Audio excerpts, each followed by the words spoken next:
Hi, I'm Katrina Thompson. Hi, I'm Kat Allen. Hi, Andy Bates. And we're part of the research team from Children Scotland who undertook the Parenting Information Project on behalf of NHS Health Scotland. The aim of the project was to find out how parents of young children in Scotland find out and get information and support about parenting as well as child health. During the project, we spoke to young parents under 24, we spoke to fathers, and we spoke to parents who had reading, writing or language issues. We reported all our findings to NHS Health Scotland to help them in their planning of services. 3 main points came out of the research that applied to each of the 3 groups of parents that we spoke to. The first is trust is really important to parents. Parents really value having direct contact with professionals such as health visitors or midwives.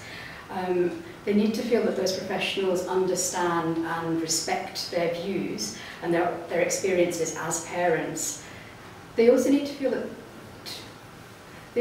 that they need to be able to ask for help when they need it and have the opportunity to discuss problems and to ask questions without feeling that they're being judged by the professionals they're dealing with. Parents also felt that information support was less effective when there was a feeling that it wasn't really aimed at them, that it was aimed at other parents, or it was more difficult for them to access, perhaps because of negative stereotypes that some people might hold about a particular group of parents. Most parents also like to receive personalised information that's directly relevant to them and to their personal circumstances. So some information that's widely aimed at all parents could be useful, but generally they like to have the opportunity again to ask questions and to deal with a real-life expert in person. Now, while these lessons, these findings applied to all the parents, they did show themselves in slightly different ways within each group. So with the parents with language issues, one of the things that they were concerned with was that professionals they talked to should take their own needs seriously. So if a parent had a problem with reading, they wanted a receptionist to read something for them if they asked without making a fuss. Or if the parent needed a translation or interpreting service, they expected that to be provided without fuss and readily as well. Where these services were received, they were received gratefully. The other things that were notable with this particular group was that, first of all, if they themselves had language issues, then they were very concerned that their children shouldn't also have the same problems as they grew up, and they wanted health and education and other professionals to take their children's needs seriously early on and when requested. Now, many of these parents also came from outside Scotland and weren't familiar with the way services worked.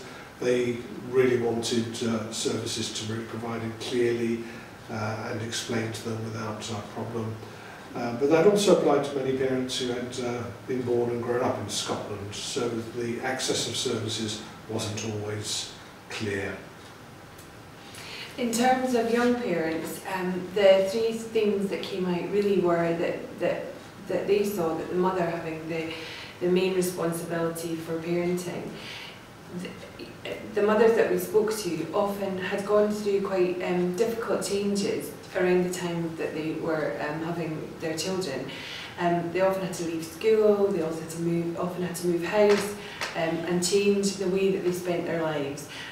They'd often lost good friends and sometimes their partners as well around this time, and really wanted information and support to help them during what could be quite difficult times. They really wanted information, sort of common sense approach, so that it looked at their needs and what they were experiencing on a day-to-day basis and provide practical advice and information about those things. For fathers, they really wanted information and support that's clearly aimed at dads. I also talked a lot about having appropriate signposting to services and support for dads. The roles and responsibilities of dads have changed a lot, and this came up a lot in discussions within the groups. Dads often saw themselves as playing a very different role from the role that their own fathers had played. So again, an issue of not having necessarily very good role models that they could refer to, and looking for support to play a much more active, engaged parenting role. And also support around mental health and well-being issues for the whole family, but also for dads too. Dads were also very keen on having access to information and support right from the start, so during the antenatal period, and support that enabled them to prepare themselves for parenthood, and again for direct involvement. Dads who were living separately from their children felt it was very important that they were kept properly up to date with their child's health and development, and the professionals were aware of the need to do this.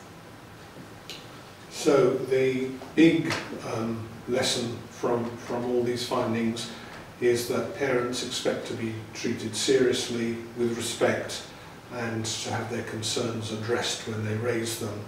And this is underlined by the fact that parents do see themselves as being the expert in their own children. After all, they've known their children since birth, they live with them, they are aware of needs that arise, and if they raise these needs with a professional of any sort, they expect to be taken seriously.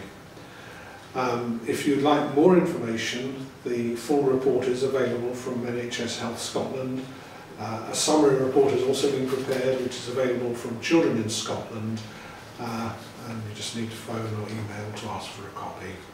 So finally, we'd like to say thank you to all the parents who spent their time and courtesy and provided us with a lot of really useful information.